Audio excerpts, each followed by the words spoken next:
Meus amados irmãos, queridas irmãs, louvado, bendito e adorado seja o nosso Rei, o nosso Senhor e Salvador Jesus Cristo. Meus queridos, a igreja prepara para nós esse ano 2018, um ano voltado a que a gente possa refletir sobre o sentido do laicato, o sentido do leigo, o papel do leigo no mundo. Nós somos muito felizes por estarmos numa diocese em que nós tivemos o nosso primeiro bispo, Dom Cristiano, quando veio do Concílio Vaticano II, voltou todo assim, com aquele coração aberto para a valorização do leigo. Até 1962, o leigo era um zero à esquerda. A igreja praticamente era os padres, os bispos, tal. O leigo só servia para pagar o dízimo, para dar uma contribuição na igreja, mas não tinha o menor papel, não tinha a menor importância. Então, aí veio João 23, convoca o Concílio Vaticano II, e uma das coisas que ele coloca, que é colocado no concílio, nós somos igreja. Um dia, Frei Bernardino, numa palestra, falou assim, ensinaram para nós que nós somos igreja, não é? Agora nós temos que ser igreja. Temos que ter atitudes de igreja, valorização de igreja. Então, o leigo, por exemplo, uma pessoa, o leigo é que não sabia nada. Você sabe, até hoje nós usamos essa expressão. Ô, meu irmão, quebrei o carro ali, você entende alguma coisa de mecânica? Ih, meu irmão, sou leigo no assunto, pois eu não entendo nada. Você entende alguma coisa de medicina? Ih, meu irmão, sou leigo no assunto. Leigo é que não sabe nada, não entende nada. O leigo era um zero à esquerda. Ler a Bíblia? Pode não. Até aquela época o leigo era o livro da capa preta, era o livro proibido. Quem podia ler, só o padre lia e traduzia, e fazia para nós o comentário daquilo que estava ali. Então o leigo não podia ler. Mas existia uns livros, meu pai tem lá em casa ainda, que o leigo podia ler, chamava As Mais Belas Histórias da Bíblia. Pegava umas histórias de Sansão, de Moisés, tal, a travessia do Mar Vermelho, e contava em história aquilo. Então eram as histórias, Jonas, tal. Então contava, então ela tem as mais belas histórias da Bíblia, mas a Bíblia não podia. E cada um, você via, às vezes aquele pessoal mais antigo falar, na fazenda do Sr. Joaquim tinha um funcionário, começou a ler a Bíblia, ficou doido, no outro ficou doido, no outro... Doido só se for por amor a Jesus Cristo, porque a palavra de Deus nos deixa apaixonados com Jesus. Mas Vaticano II aí depois veio e fizemos o contrário. No próprio documento do Vaticano II veio um documento que é a palavra de Deus, Dei Verbo, a palavra de Deus. Então, a palavra de Deus era preciso mostrar que tinha que ser o nosso alimento diário. Podemos alimentar todos os dias da palavra de Deus, vendo os evangelhos do dia. Então, soltou o documento Dei Verbo. E começaram nas igrejas, toda a missa ia começar, na entrada tinha a entrada da palavra de Deus, vinha com a Bíblia, e o pessoal cantando tal, e aplaudindo a Bíblia, e o padre dava a bênção com a palavra de Deus. Parece que isso hoje esfriou um pouco, mas a palavra de Deus é o que é, né? Mesmo que não tenha isso, é a palavra de Deus.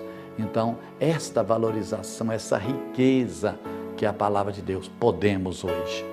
E o leigo foi sendo, até que veio o documento de Santo Domingo e diz, o leigo é o protagonista desta nova evangelização. O que é o protagonista? É a peça principal, porque o padre, ele tem o seu papel de pastor, de nos conduzir, de nos ensinar, mas o padre ele é muito restrito ali na igreja, ele não consegue, numa paróquia de 30 mil pessoas, conseguir evangelizar aquele pessoal. Mas o leigo pode, porque o leigo está dentro da lotação, o leigo está dentro do serviço, o leigo está no consultório dentário, o leigo está por todos os lados, no campo de futebol, e ali ele tem que ser uma presença de Deus. Ali nós temos que ser um evangelho vivo, como São Paulo fala, nós temos que ser um evangelho vivo para o mundo, um evangelho escrito não em tábuas de pedra ou em papel, mas no nosso coração, com o Espírito Santo, não com tinta, não com caneta, mas com o Espírito Santo. Então, nós temos que ser pela nossa atitude. Aquilo que você é, fala tão alto que não consigo ouvir o que você diz. Nós somos o evangelho que muitas vezes, muitas pessoas nunca vão escutar, nunca vão ler, mas vão ler na sua atitude, lá na sua empresa, lá no seu local de trabalho, lá na fundição, lá onde você está, como lotação de ônibus, aquela paciência, aquela bondade com as pessoas, sem dar um arranque e julgar aquelas donas idosas lá para trás, mas ter paciência, ter compreensão com todo mundo. Isso é ser um evangelho vivo para o mundo, gente. O leigo, ele tem que ser essa presença de Deus. O leigo tem que ser uma presença de Deus na política. É difícil, mas o cristão tem que entrar ali. Ver aqueles que Deus chamou, que tem o carisma, não é qualquer um. Deus toca o coração da pessoa para aquilo. E ele vê e diz, eu estou à disposição. Mas você vai entrar naquele meio com 500 pessoas a favor da corrupção, seja um voto contra. Mas seja você aquele que tem coragem de nadar contra a correnteza, que tem coragem de nadar contra ele, sabendo das perseguições que você pode ter, que você pode ser punido, que você pode ser julgado de lado, mas Deus te mandou ali para ser um sinal de contradição. Ah, mas é só eu sozinho, o que adianta? Seja você sozinho.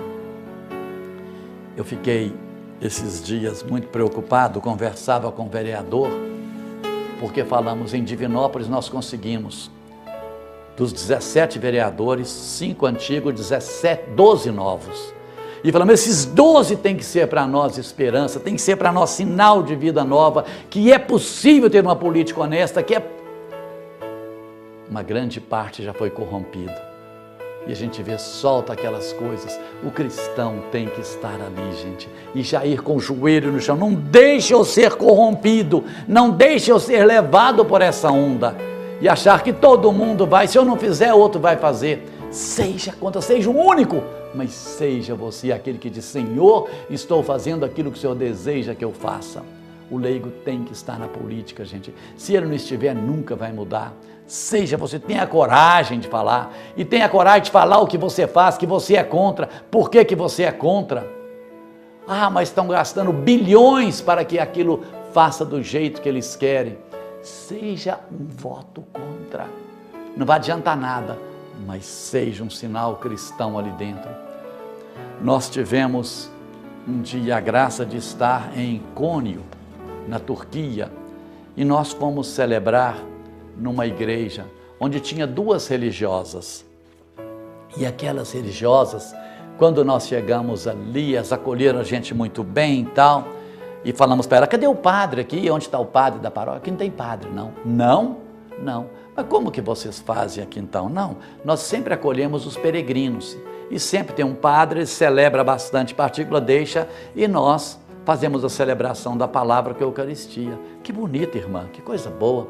E quem participa aqui são os refugiados que vêm da Síria para cá, e nós acolhemos, celebramos e damos para eles alimento, damos uma direção. Normalmente eles não ficam aqui não, daqui eles ficam um tempo e já vai para outro lado e tal. Ai, que bonito. Quantos paroquianos vocês têm aqui? Nenhum. Nenhum, numa cidade de 3 milhões de habitantes, nenhum católico, nenhum. Aí alguém disse, irmã, mas que sentido tem vocês estarem aqui se não tem nenhuma pessoa? Porque enquanto estivermos aqui, Jesus disse, quando 2 ou mais se reunirem em meu nome, eu estarei ali.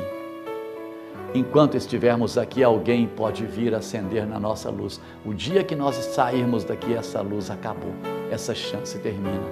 Um político honesto, um sozinho, é capaz de manter aquela luz acesa. E a esperança que possa mudar, porque o dia que não tiver um homem de Deus, uma mulher de Deus ali, a nossa esperança vai embora. Acreditar em quem? Se ali não tem um homem para que Deus possa usar dele. Nós sabemos que é difícil, nós estamos numa situação difícil de Brasil. E se você olha assim, você não consegue enxergar alguém que poderia ser um presidente. Você não consegue enxergar alguém que pode ser um governador. E na nossa cidade você não consegue enxergar alguém que pode ser um prefeito. Mas eu sei que com o joelho dobrado, Deus vai suscitar um Moisés para nós. e talvez aquele menos capacitado que Deus vai usar. Porque Moisés dizia: Senhor, eu estou aqui 40 anos cuidando de ovelha, eu vou liderar um grupo, um povo desse tamanho? Eu sou gago. Senhor, manda outro no meu lugar, eu não sei nem falar. Eu quero usar de você, Moisés. Nós temos um Moisés que está por aí, que Deus vai usar. Quem é ele nós não sabemos, mas um dia Deus vai tocar o coração e aquela pessoa que Deus vai usar, vai despontar para nós e vai voltar a esperança que tudo pode mudar, que tudo vai ser diferente, porque Deus está conosco. Pode ser diferente. A Coreia do Sul foi completamente arrasada durante a Segunda Guerra Mundial. Ficou um país de fome, todo mundo passando fome, roubando, prostituindo, aquela coisa errada. De repente, um grupo começa a dobrar o joelho e a pedir a Deus que viesse tomar conta da sua pátria, dos governantes. Em menos de 20 anos, tornou a terceira potência do mundo. Hoje é uma outra realidade. Quando nós dobramos o joelho, a graça acontece. Feliz a nação cujo Deus é o Senhor. Seja o Senhor dessa pátria, Jesus. Nós, os leigos, temos que ser essa presença de Deus no mundo. Temos que dar testemunho de Jesus. Temos que dar testemunho de honestidade. Às vezes a gente vê, numa dessas viagens nossa, uma pessoa que estava no nosso grupo encontrou uma bolsa cheia de dólares, mas muito dólar. Estava ali, tinha uma carteirinha de uma dona que era americana. Ela saiu correndo procurando, ver se descobria um grupo de americanos que estava ali, descobriu, foi lá, entregou a carteira. Eu falei, existe pessoas honestas ainda. E nós vimos também um dia, agora em Roma, a pessoa achou um celular daqueles caros, chegou lá, foi lá e entregou para o guarda. Mas o guarda pode não entregar, problema dele. Eu sou a presença de Deus aqui, eu devo entregar. E chegava, e você vê que existem essas pessoas que são honestas, que são de Deus, que estão aí. A pessoa fala assim, está todo mundo corrompido? Não é todo mundo não, é algum grupo. Mas quando você vê uma pessoa desonesta, você acha que todo mundo é. Hoje, o nosso Brasil ficou tão marcado que quando você chega lá, as pessoas às vezes vão numa loja, eles vigiam diferente porque é brasileiro. Vigia porque é brasileiro. Não, o brasileiro não é ladrão não, são os nossos líderes lá que estão fazendo isso, mas o povo não. O povo quer ser um povo de Deus e pedimos a Jesus, seja o Senhor da nossa pátria, Jesus. Seja o Senhor desse povo, venha tomar conta desse Brasil. Nós queremos que volte a ser a terra de Santa Cruz, aquele povo cristão onde nós buscamos. Hoje fomos proibidos de falar de Deus nas escolas, ter um crucifixo num ambiente onde tem um juiz, um promotor, é proibido. Fomos proibidos de tudo, não se pode falar de Deus, não pode usar pornografia, pode fazer tudo quanto é bobagem, pode, mas falar de Deus não pode. As coisas de Deus são proibidas, mas nós vamos falar, nós vamos testemunhar. O leigo tem que ser essa presença de Deus, ele tem que ser sal da terra, ele tem que ser luz do mundo, ele tem que ser essa presença de Deus. Aonde estivermos, tem que ter o perfume de Deus. Eles vão dizer, não é tudo que está perdido não, tem uma esperança. Mas tem um resto, como diz a palavra de Deus, que não dobrou o joelho diante de Baal, que ainda tem Jesus como seu Senhor e Salvador.